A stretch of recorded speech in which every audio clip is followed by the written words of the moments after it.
제7장 정욕과 죄로 인해 장자권 박탈. 안녕하세요 구독자 여러분. 여러분의 깊은 내면을 두드리는 스토리텔러입니다. 우리는 지금까지 장자권을 쟁취한 야곱의 집념과 그것을 예수 그리스도를 통해 회복한 은혜의 역사를 살펴보았습니다. 그러나 역사는 언제나 승리자의 환호성으로만 채워지지 않습니다.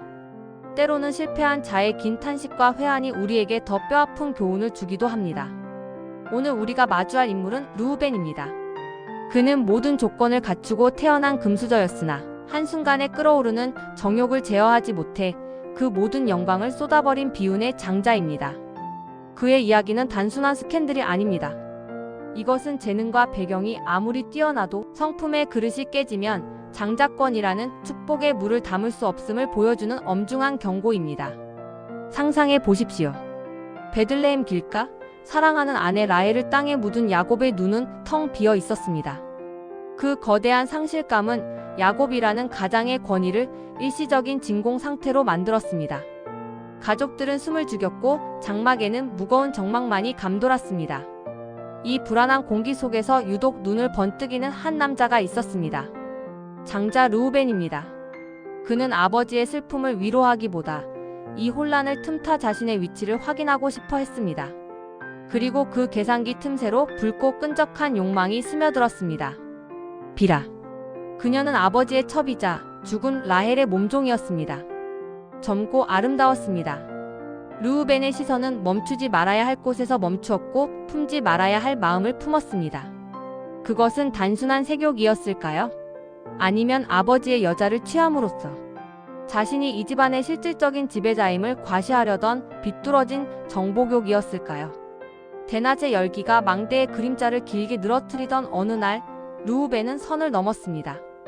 아버지의 침상, 그 신성 불가침의 영역을 자신의 더러운 발로 밟고 올라갔습니다. 순간의 쾌락은 강렬했습니다. 마치 자신이 아버지를 뛰어넘은 듯한 짜릿한 전율이 그의 온몸을 휘감았습니다. 그는 생각했을 것입니다. 아버지는 지금 슬픔에 잠겨 있어. 아무도 모를 거야. 그러나 죄는 소리 없이 퍼지는 독가스와 같습니다. 성경은 그날의 사건을 아주 짧고 건조하게 기록합니다. 이스라엘이 이를 들었더라.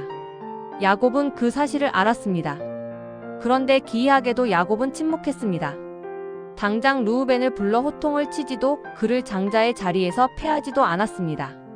르우벤은 그 침묵을 용서나 묵인으로 착각했을지도 모릅니다.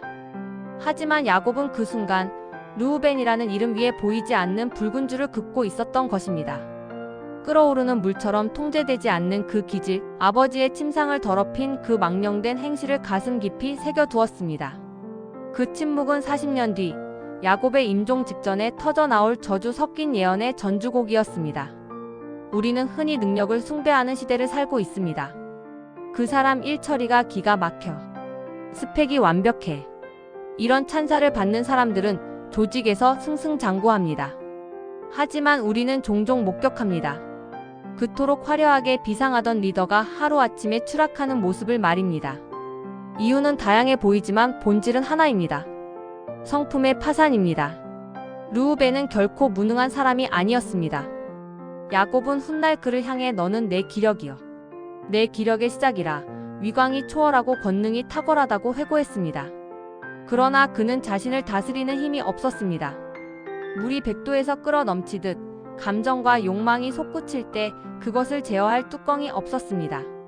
창세기 49장 4절 야곱의 유언을 보면 물의 끓음 같았은즉 너는 탁월하지 못하리니라고 선언합니다.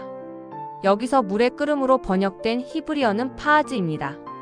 이것은 냄비 속의 거품이 순식간에 끓어 넘쳐 바닥을 엉망으로 만드는 상태, 즉 제어되지 않는 충동을 의미합니다. 이 파하즈의 기질이 저지른 죄는 치명적이었습니다. 그는 성적인 타락과 권위에 대한 반역이라는 두 가지 죄를 범했습니다. 그 대가는 실로 혹독했습니다. 르우벤 지파에서는 단 한 명의 위대한 사사나 왕도 나오지 않았습니다. 장자권의 핵심인 두 몫의 재물권은 요셉에게로, 통치권은 유다에게로, 제사장권은 레위에게로 넘어가 버렸습니다. 르우벤은 장자라는 이름표만 남았을 뿐 그 내용은 텅 비어버렸습니다. 이것이 영적 원리입니다. 죄는 특히 성적인 죄와 권위에 도전하는 죄는 우리가 쌓아 올린 영적 공든 탑을 한순간에 무너뜨립니다. 하나님은 거룩하지 않은 그릇에는 결코 기름 부으심을 허락하지 않으십니다. 재능은 우리를 정상에 올려놓을 수 있지만 우리를 그곳에 머물게 하는 것은 오직 성품과 거룩뿐입니다. 오늘날 많은 성도가 장자권을 갈망하며 주시옵소서라고 기도합니다. 하지만 하나님은 묻으십니다. 내가 부어줄 수는 있다. 그런데 내 그릇은 온전하냐? 밑 빠진 독에 물 붓기라는 속담이 있습니다. 장자권은 엄청난 영적 에너지와 물질적 축복을 동반합니다. 그런데 이 축복을 담을 그릇인 성품에 구멍이 나 있다면 어떻게 될까요? 르우벤의 이야기는 남의 이야기가 아닙니다. 유혹이 빗발치는 이 시대를 사는 우리 모두의 이야기입니다. 어떻게 하면 끓어오르는 물을 다스릴 수 있을까요? 첫째, 감정의 댐을 건설하십시오. 물이 끓어오르는 것은 죄가 아닙니다. 그것은 에너지입니다. 문제는 그것이 넘치는 것입니다. 평소의 말씀과 기도로 내면의 댐을 높이 쌓아야 합니다. 성적인 유혹이나 분노가 치밀어 오를 때 즉시 반응하지 않고 거룩한 멈춤을 가질 수 있는 영적 루틴을 만드십시오. 둘째, 재물권과 거룩의 상관관계를 명심하십시오. 영적 세계에서 돈과 성은 아주 밀접하게 연결되어 있습니다. 성적으로 문란하면 영적 권위가 새어나가고 영적 권위가 세면 재물을 지키는 울타리가 무너집니다. 당신의 재정 상태가 자꾸만 밑 빠진 독처럼 느껴진다면 당신의 은밀한 사생활을 점검해 보십시오. 셋째, 책임 그룹 안에 머무르십시오. 르우벤이 혼자 망대 뒤로 갔을 때 죄를 지었습니다. 고립은 죄의 온상입니다. 당신의 연약함을 솔직하게 나눌 수 있는 영적 동지들을 만드십시오. 자신의 치부를 드러내어 빛 가운데로 가져오는 것, 그것이 파하즈를 시키는 가장 강력한 냉각수입니다. 제가 아는 박 집사님은 젊은 나이에 IT 기업을 창업해 큰 성공을 거두었으나 넘치는 돈과 에너지를 주체하지 못해 유흥과 도박에 손을 댔고 결국 부도와 이혼이라는 처참한 결말을 맞았습니다. 장자권이 박탈된 것입니다. 그는 뼈를 깎는 회개 후 밑바닥부터 다시 시작했습니다. 이번에는 10원짜리 하나도 정직하게 처리했고 술 접대를 끊었습니다. 10년이 지난 지금 그는 수백 명의 직원을 먹여 살리며 매주 기부하는 존경받는 알부자가 되었습니다. 장자권은 획득하는 것보다 관리하는 것이 훨씬 어렵습니다. 당신의 재능을 믿지 말고 당신의 거룩을 지키십시오.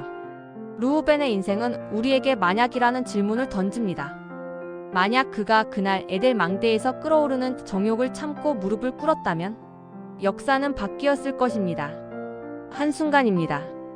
공든 탑을 무너뜨리는 것도 영원한 상급을 잃어버리는 것도 찰나의 선택에 달려 있습니다. 탁월함은 재능에서 나오지만 위대함은 절제에서 나옵니다. 오늘 당신의 내면을 들여다보십시오. 끓어오르고 있는 것은 무엇입니까? 분노입니까? 정욕입니까? 아니면 헛된 야망입니까? 그것이 넘치도록 방치하지 마십시오. 십자가라는 뚜껑으로 덮고 성령의 통제를 받으십시오. 르우벤의 실패를 반면교사 삼아 끝까지 거룩함을 지킴으로 하나님이 주신 장자의 분깃을 온전히 남기는 진정한 승리자가 되시기를 축복합니다.